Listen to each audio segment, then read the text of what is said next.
Welcome to Suman TV. నేను మీ నవీన్. చాలామంది మోషన్కి వెళ్ళినప్పుడు వాళ్ళు ఏ కలర్లో కూర్చుంటా ఉన్నారనేది చూస్తూ ఉంటారు. అదేవిధంగా వాళ్ళు కూర్చున్న మోషన్ మలం అనేది అది కబోర్డ్లో అది పడినప్పుడు తేలుతుందా మునుగుతుందా అనేది కూడా గమనించరు. కానీ దాన్ని బట్టే మీకున్న డిసీజ్ ఏంటి అనేది బయటపడుతుంది అని చెప్పేసి ప్రముఖ laparoscopic and laser surgeon doctor Kareddy Sridhar Reddy garu చెప్తా ఉన్నారు. ట్రీట్మెంట్ రేంజ్ హాస్పిటల్ నుంచి. సార్ని ఒకసారి అడుగుదాం దీని గురించి ఇన్ఫర్మేషన్. హాయ్ సార్, నమస్తే అండి. సార్, నిజంగా మీరు ఆఫ్ ది రికార్డ్ నాతో చెప్పినప్పుడు డిస్కస్ చేసినప్పుడు దీన్ని బట్టి కూడా మనకున్న డిసీజ్ ఏంటి అనేది బయటపడుతుంది అని చెప్పి ఆశ్చర్యం వేసింది. ఎందుకంటే ఏదో అట్లా మనం మోషన్కి వెళ్తాం, పాస్ చేసి వస్తూ ఉంటాం, కానీ దాన్ని అంత పర్టికులర్గా కలర్ ఏంటి, అదేవిధంగా అది మునుగుతుందా తేలుతుందా అనేది కూడా గమనించాలా? ఓకే, ఏంటంటే ఎట్లాంటి ప్రాబ్లమ్స్ వస్తాయి సార్ ఇది? అంటే ఇంతకు మునగాల తేలాలా? ఇక్కడ మోషన్ మునగాల తేలాల కంటే కూడా ఇంపార్టెంట్ కలర్ ఇంపార్టెంట్. ఓకే, మామూలుగా కలర్స్ ఏంటంటే మోషన్ యూజువల్గా ఎవరికైనా కానీ మామూలుగా ఒకటే కలర్లో వస్తుంటుంది మోషన్. సో మోషన్కి యూజువల్గా ఏంటంటే బ్రౌన్ కలర్లో వస్తుంది. చాలామందికి ఎవరికైనా చూసుకున్నా కనుక బ్రౌన్ కలర్లో మోషన్ వస్తుంది. ఈ బ్రౌన్ కలర్లో మోషన్ ఎందుకు వస్తుంది అంటే మన రెడ్ బ్లడ్ సెల్స్ అంటాం కదా, ఆర్బీసీస్ అంటారు కదా, అవి బ్రేక్ డౌన్ అయిపోయి బైల్ అనేది ఏదైతే ఉంటుందో అది మనకు ఆ బైల్ అనేది స్టెర్కోబిలినోజన్గా కన్వర్ట్ అయిపోతుంది. దానివల్లే మనకు స్టూల్ ఏదైతే మోషన్ ఉందో బ్రౌన్ కలర్లో కనిపిస్తుంటుంది. సో బ్రౌన్ కలర్లో వచ్చింది అంటే ఇది నార్మల్ మోషన్ అని కన్సిడర్ చేస్తాం. యూజువల్గా చాలామంది ఏంటంటే వాళ్ళు పోయిన మోషన్ ఎవరు చూసుకోరు, అదొక హ్యాబిట్ చేసుకోవాలి యాక్చువల్గా. ఎందుకంటే మోషన్ కలర్ను బట్టి డిసీజ్ చెప్పొచ్చు. కొన్నిసార్లు మేము యాజ్ అ డాక్టర్స్గా కూడా కొన్నిసార్లు మోషన్ని టెస్ట్కి పంపిస్తుంటాం. టెస్ట్కి పంపించడం వల్ల చాలా రకాల డిసీజులు బయటపడుతుంటాయి. ఇప్పుడు చిన్న పిల్లలకు అనుకోండి, వాళ్ళు మోషన్ పోయిన తర్వాత దురదలు పెడతా ఉంటాయి. ఆస్కారిస్ లుంబ్రికాయిడస్ అంటాం, అంటే చిన్న చిన్న వామ్స్ అంటారు కదా, వామ్స్ ఇన్ఫెస్టేషన్స్ ఉంటాయి. మోషన్ పోయేటప్పుడు అవి రాత్రిపూటనే బయటికి వస్తుంటాయి. బయటకు వచ్చి యానల్ కెనాల్ చుట్టూ తిరిగి మళ్ళీ పోతుంటాయి లోపలికి. అప్పుడు ఇచ్చింగ్ కలుగుతూ ఉంటుంది. సో చిన్నపిల్లలకి ఇచ్చింగ్ అవ్వడము, లేకుంటే ఇక్కడంతా వైట్ కలర్ స్పాట్స్ రావడం, ఇట్లాంటివంతా వామ్ ఇన్ఫెస్టేషన్స్ కింద కన్సిడర్ చేస్తాం. అట్లాంటి వాళ్ళకి సరిగా ఆకలి అవ్వదు, వెయిట్ గెయిన్ అవ్వరు, ఇట్లాంటి ప్రాబ్లమ్స్ కనిపిస్తూ ఉంటాయి. సో ఆ మోషన్ని మనము టెస్ట్కి పంపించినామంటే ఆ మోషన్లో ఆస్కర్కి సంబంధించింది కావచ్చు, అమీబియాస్ దానికి సంబంధించిన గుడ్లు కానీ ఇట్లాంటివి బయటపడుతుంటాయి. సో అట్లా స్టూల్ పరీక్షలు చేయిస్తుంటాం.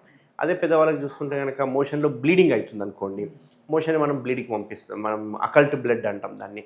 అంటే మోషన్ ఏమన్నా బ్లీడింగ్ పడుతుందా తెలుసుకోవడానికి మోషన్ పంపిస్తాం. అందులో బ్లీడింగ్ ఏమైనా ఉందా, ఆర్బీసీ కణాలు ఏమైనా ఉన్నాయో అవి తెలిసిపోతూ ఉంటాయి.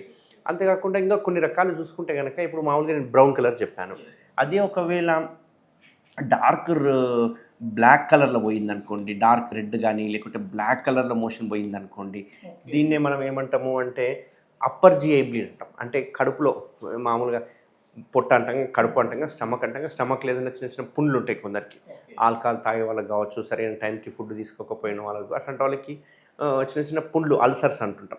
అల్సర్స్ ఫామ్ అయినప్పుడు అల్సర్స్ నుంచి మైల్డ్ బ్లీడింగ్ అవుతూ ఉంటుంది, వాళ్ళు గమనించుకోరు. అట్లా బ్లీడింగ్ అయినది ఏంటంటే అక్కడ ఉన్న యాసిడ్ వలన అది నల్లగా అయిపోతుంది. నల్లగా అయిపోయి మోషన్ నల్లగా పోతుంది.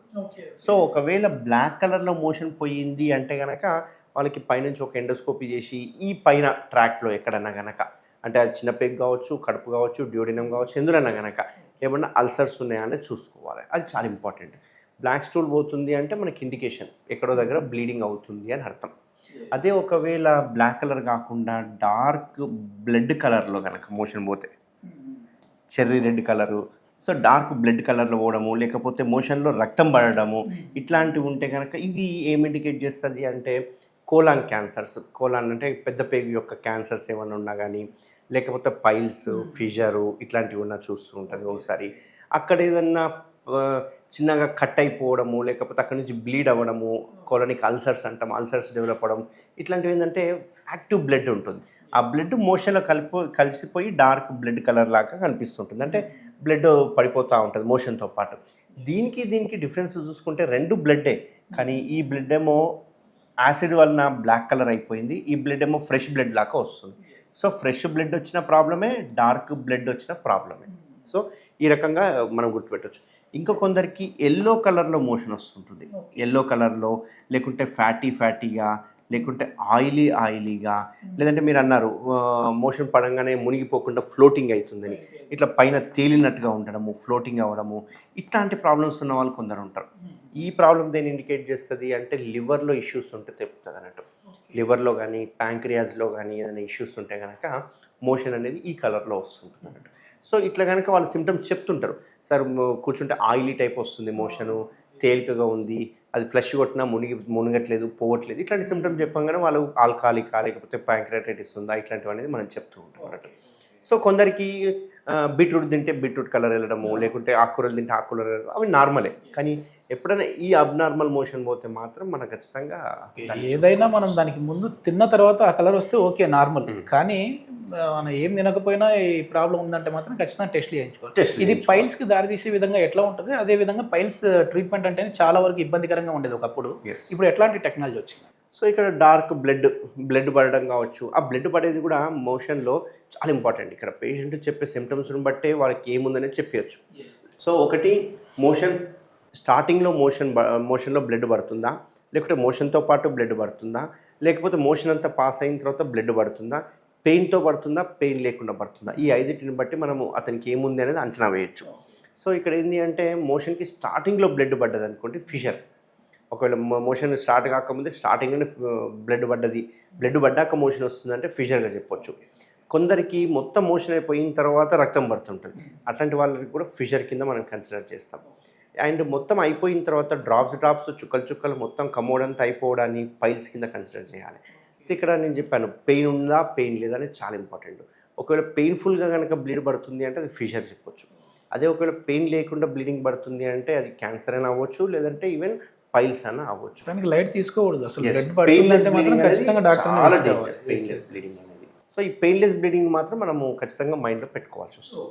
ఓకే, సర్జరీ ఎట్లా ఉంది సార్? అంటే ఒకప్పుడు ఓపెన్ సర్జరీ చేసేవాళ్ళు, చాలా వరకు కూడా మళ్ళీ ఒక 20 రోజుల వరకు వాళ్ళు రెస్ట్ తీసుకునేవాళ్ళు. సో ఇప్పుడు లేజర్ టెక్నాలజీ వచ్చేసింది, దీంతో ఎట్లా సర్జరీ ఉంది, ఎన్ని రోజులలో మళ్ళీ వాళ్ళు బయటికి అదే హాస్పిటల్ నుంచి ఈ విధంగా డిశ్చార్జ్ అవ్వచ్చు?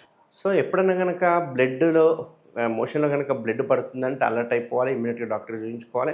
అది ఫిషరా పైల్స్ అనేది మనం చూసుకోవాలి. ఒకవేళ ఫిషర్ అయినా పైల్స్ అయినా చికిత్స ఆల్మోస్ట్ సేమే ఉంటుంది. సో ఒకప్పుడు కోత సర్జరీస్ ఉండేవి. కోత సర్జరీలో ఏంటంటే మీరు అన్నట్టు 1 month బెడ్ రెస్ట్ ఉండాలి, విపరీతమైన పెయిన్ ఉంటుంది, డ్రెస్సింగ్ చేసుకోవాలి, అండ్ పథ్యంలో ఉండాలి, ఇవన్నీ ప్రాబ్లమ్స్ ఉండేది. బట్ ఇప్పుడు మన సెంటర్లో ట్రీట్మెంట్ రేంజ్ హాస్పిటల్లో మనం చేసేది ఏదైతే ఉందో కంప్లీట్ లేజర్ ట్రీట్మెంట్. ఈ లేజర్ ట్రీట్మెంట్లో ఏంటి అంటే ఎటువంటి కోత కుట్లు ఉండవు. కంప్లీట్గా మనం ఏం చేస్తామంటే ఇప్పుడు ఇది అనుకోండి మోషన్ పోయే ద్వారం, ఇక్కడ పైల్స్ ఉన్నాయి అనుకోండి, వెనకాల నుంచి పోయి దీన్ని కాల్చేయడం జరుగుతుంది అన్నట్టు. అంటే లేజర్ ద్వారా ఎటువంటి కోత కుట్లు లేకుండా లేజర్తో పైల్స్ని కాల్చేయడం జరుగుతుంది. ఆ పక్కన ఉన్న స్కిన్కి ఏం ఇంపాక్ట్ ఉండదా సార్ అది చేయడం వల్ల? ఇట్లా చాలామంది లేజర్ అంటే లోపల వెళ్ళిపోతుంది, లేజర్ వలన ఏదో ప్రాబ్లం అవుతుంది అంటారు. కాబట్టి మనం వాడే లేజర్ ఏదైతే ఉందో అది ఓన్లీ ప్రిసైజ్డ్ లేజర్ అక్కడ మాత్రమే వర్క్ చేస్తుంది. సో మనం ఇక్కడ నుంచి ఇక్కడ మనకు జౌల్స్ అని ఉంటుంది అన్నట్టు, టైము జౌల్స్ అని ఉంటుంది, దాన్ని పెడతాం. యూజువల్గా 300 జౌల్స్ వరకు మనం పెడుతుంటాం అన్నట్టు. సో మొత్తం 3 పైల్స్కి అనుకుంటే కనుక 900 జౌల్స్, అంతకంటే ఎక్కువ దాటొద్దు, అంతకంటే ఎక్కువ ఇవ్వాల్సిన అవసరం లేదు. అది చాలా ఇంపార్టెంట్ అన్నట్టు. సో ఇక్కడ మనం 250 to 300 జౌల్స్ ఇవ్వగానే ఇదంతా పైల్స్ అనేవి కాలిపోతుంటాయి. కాలిపోయిన తర్వాత మనం అవి ష్రింక్ అయిపోవడం స్టార్ట్ అవుతుంటాయి. ఒకవేళ grade 3 grade 4 ఉంటే ఇక్కడ మనం ఒక MIPH స్టేప్లర్ అని చెప్పేసి స్టాప్లర్ కొట్టడం వల్ల మనకు మళ్ళీ ఫ్యూచర్లో పైల్స్ రాకుండా ఉంటుంది. అయితే ఇక్కడ మీరు అడిగారు ఎన్ని రోజులు తిరగొచ్చు అని చెప్పేసి.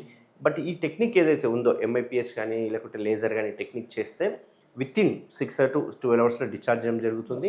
అండ్ నెక్స్ట్ డే నుంచి వాళ్ళ పనులు చేసుకోవచ్చు, ఎటువంటి బెడ్ రెస్ట్ అవసరం లేదు.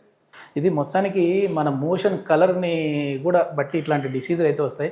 అదేముంది లేదు, వెళ్తూ ఉన్నాము అక్కడ కూడా మొబైల్ చూసుకుంటా ఉన్నాము, అసలు ఏ కలర్లో వస్తూ ఉంది, మునుగుతుందా తేలుతుందా, ఇంత ఎవరు అబ్జర్వ్ చేయరు. కానీ ఈ వీడియో చూసిన తర్వాత ఖచ్చితంగా ఒకసారి మీ మోషన్ ఏ కలర్లో వస్తూ ఉంది, అదేవిధంగా అది ఎట్లా ఉంది అంటే మునుగుతుందా తేలుతుందా అనేది చూడండి. సార్ చెప్పినట్టుగా ఈ కలర్లో వచ్చిందంటే మాత్రం ఖచ్చితంగా ఈ dark reddish brown, so reddish brown కలర్లో వచ్చిందంటే మాత్రం పైల్స్కి దారి తీసే విధంగా ఉంటుందని చెప్పేసి చెప్తా ఉన్నారు. Thank you sir. Thank you అండి.